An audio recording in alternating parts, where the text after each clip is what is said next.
Unlucky Morpheus are back with Convergent Rays. This song, I believe, coming from a new album, Gate of Heaven, that is out later this year. And, you know, I've actually been really excited about this because on my Discord community and on Ears to the East, the podcast I'm surrounded by people who are big Unlucky Morpheus fans, but it kind of doesn't sort of make it clear just how small in a lot of ways this band are. Like, they've got a great reputation with people who've heard of them, and yet it's amazing how many people haven't really heard of them or haven't really heard their music. And so in the last few months, I've been able to dive a little bit deeper into this band who I kind of passingly, you know, I knew their singles, I knew about Fuki, always loved her voice, obviously knew about Jill, but being able to dive a little bit more into the world recently, I saw my first ever Unlucky Morpheus show, which was absolutely incredible. That was down in Tokyo. We saw that and, you know, met some great people there and really got to see a little bit of the real band behind obviously this wonderful stage persona that they have. I say stage persona, but obviously it more comes across in like the photographs and the videos when you see just how grand a lot of the time they look. But then you see them on stage, and I love the bit where they just came out in just their normal merch t-shirt, in their Unlucky Morpheus t-shirts. And it's really cool to see that side of them, hear them live, hear that skill in front of you. But obviously, I am someone who's primarily excited by songwriting. It's the new songs I love to hear. It's what they've created next that for me is just as, if not more exciting even than the live performance. And so that is where we get onto this new song, new album. Lots of people have been waiting for it. Obviously, Fuki's been off doing all kinds of things like Doll's Box with Gathering Spin. Love Gathering Spin. Down there. You know, so it's been really cool to see her do that. But obviously, we've had Unholy Orpheus.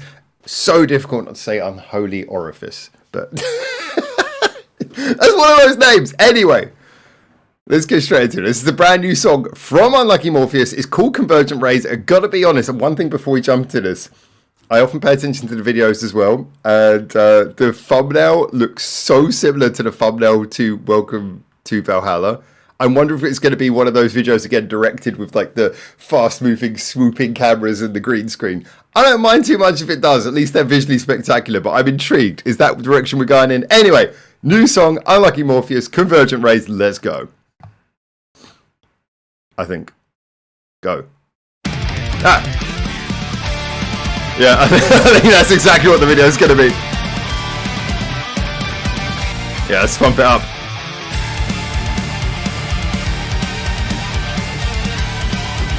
Oh, I'm liking that building sound.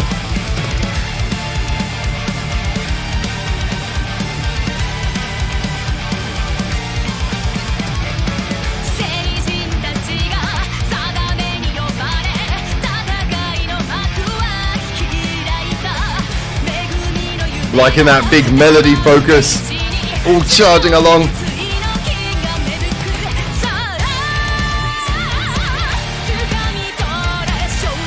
Oh, that building tension in this bit's great. Really feeling the drama as well as the drive.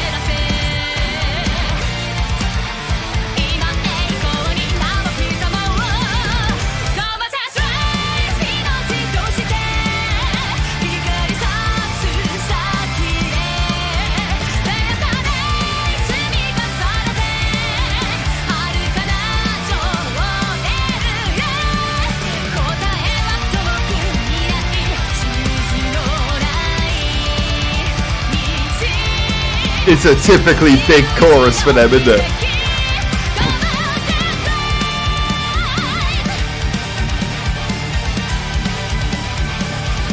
It's that kind of visual chaos effect of having the big choruses.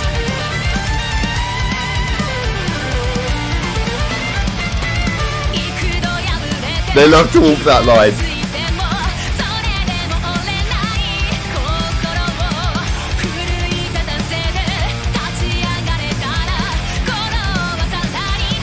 I'm liking this straight ahead part of the video as well. Straight to camera style.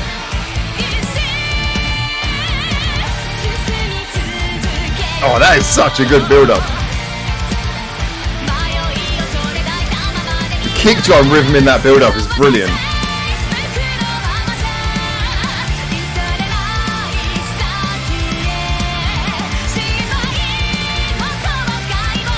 Yeah, this is a strong single. This is gonna get stuck in my head, I think.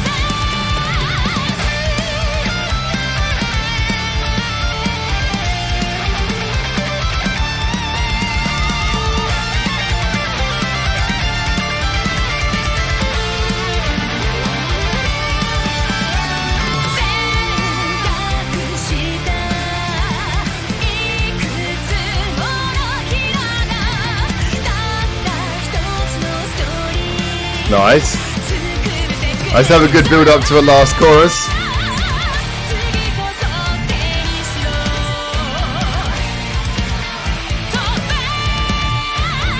It sounds like an up-tempo James Bond theme tune.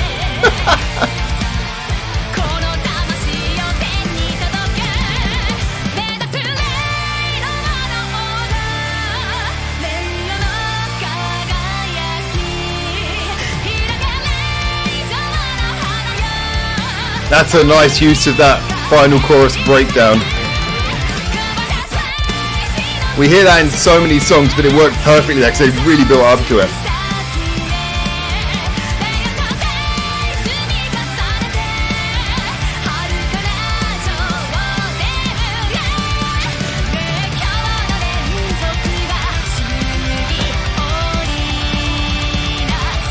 This big long two-phase chorus is so grand and so unlucky, Morpheus. Oh yeah, you gotta give them the logo at the end. Oh yeah, okay. Do you know what? I really enjoyed that, and moreover, I think, yeah, that's one of my favorite Unlucky Morpheus songs I've heard in a very long time. Because you know what? I think it not only does it do what a single should do, which is take everything that you know is signature about an artist and make it kind of palatable, so it's like a song that you can listen to or repeat play and that can maybe bring in new listeners without losing the core identity of the artist. But on top of that as well, I think that it also just sounds like they've been able to really if you like run with some of the concepts that make Unlucky Morpheus so fun. I mean, obviously one of the big things about Unlucky Morpheus that is so fun is that sense of drama, that sense that the songs feel big and they have this scale. You know, Hookie's got this wonderful projected voice with that dramatic vibrato when she holds notes. You've got Jill obviously giving these gorgeous violin lines in the background. We know these things, you know, all these big sort of aspects to the music that make it sound grand. And in a very sort of simple shorthand way, this song really utilizes them great. I mean, I like how it comes in sort of charging. Okay, it's a good sort of heavy rock song. But then a lot of what makes this so good is built around that I guess I'm going to refer to it as the pre-chorus section where it's like dum dum dum dum dum dum dum dum dum dum dum, and it goes back down again. It's kind of got this sort of like building tension, going up again, and then it kind of like, that's why I say it reminds me a little bit of like the sort of James Bond-esque sort of. It's got a little bit of that vibe where it's sort of like it's got a tension. It's got this sort of building atmosphere, but that is then, as I say, really supported by the fact that underneath it, you've got the strings coming from Jill's violin. You've got that obviously beautiful Fuki vocal. But on top of that as well, I kind of noticed the second time round that the drums are doing a lot as well. The kick drum syncopation there, it's really like the... You've got this kind of like this heartbeat, you know, this sort of tense sort of heartbeat like kick drum underneath it. A lesser drummer would have just sort of like tapped away on the kick drums to sort of make it like rumbling kind of tension, but that would have lost a lot of what made that work. What worked about that was that as the notes were slowly building up and then they're going like this, and while you're getting that sort of long, tense, lingering feeling, at the same time you've got that sort of fast, sort of pumping kick drum underneath. That kind of adds the heartbeat that makes it, you know, a little bit more, but by contrast makes that tension build up. I'm trying to find roughly where that was.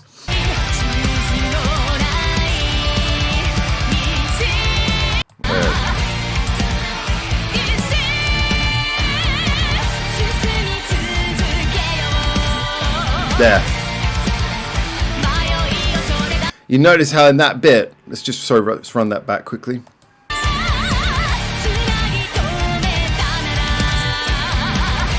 That kind of stopping, starting nature in the drum beat. It's fairly simple technique, but like I say, a lot of heavier drummers would have sort of seen that as an opportunity more to sort of like layer on lots of thick things in the spaces, but instead this is a much more broken up beat that again helps build up that tension. And all this leads to us having a chorus that really feels like the build up work is being done. So when the chorus comes in, it's able to capitalize on all of that and sound big and dramatic. And the chorus we get, you know, starts straight off with a high note, and you know, the fact that it goes straight up, it's your classic big dramatic chorus from the get-go.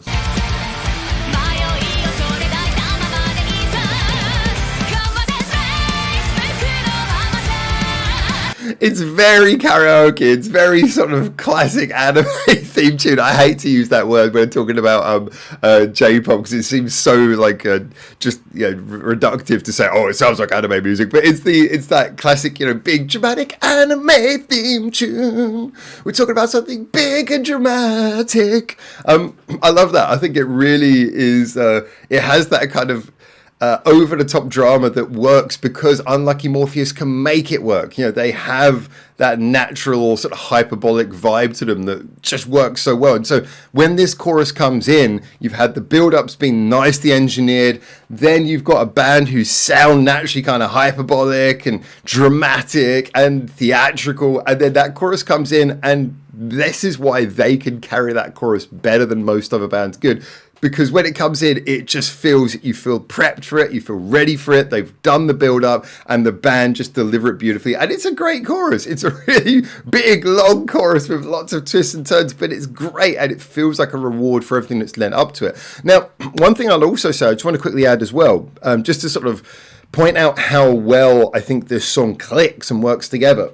The last chorus starts with something which is a bit of a stereotype of J-rock, which is the last chorus starting with the melody comes in, but the music all breaks down. And then you get a few bars of just the melody being sung and there's not much underneath. And then the rest of the music comes back in. This is a technique that we hear a lot in J-rock. And it can genuinely work incredibly well. It's a great technique. But a lot of the time, well, not a lot of the time, but there are more times than I like when Japanese rock bands will maybe do that just because that's the thing to do. That technique only works if you've really built up to the last chorus. Because if you build up and build up to a last chorus, because that's the crescendo, that's the end, that's what everything's leading towards. If you really build up to it and then suddenly it breaks down, that's kind of the surprise. That's why it works. Is because you're waiting to like pump in with the last chorus, but no, it goes quiet, you know.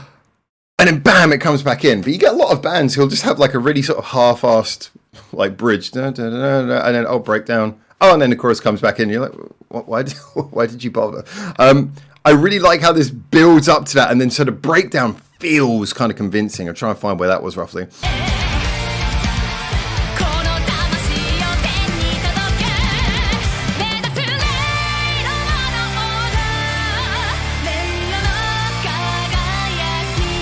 They've built up to, so you're getting these long held notes, and the drum kit's just on the hats, and it's not charging straight in because of the fact that, you know, you're ready for it. It's so built up at that point, but then it's like this, and then this bit's keeping you like waiting because you know it's coming in. It's like the old the club music stereotype of waiting for the drop.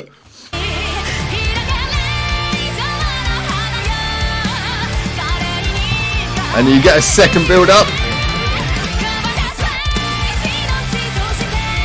And then when it comes in, it feels even more rewarding.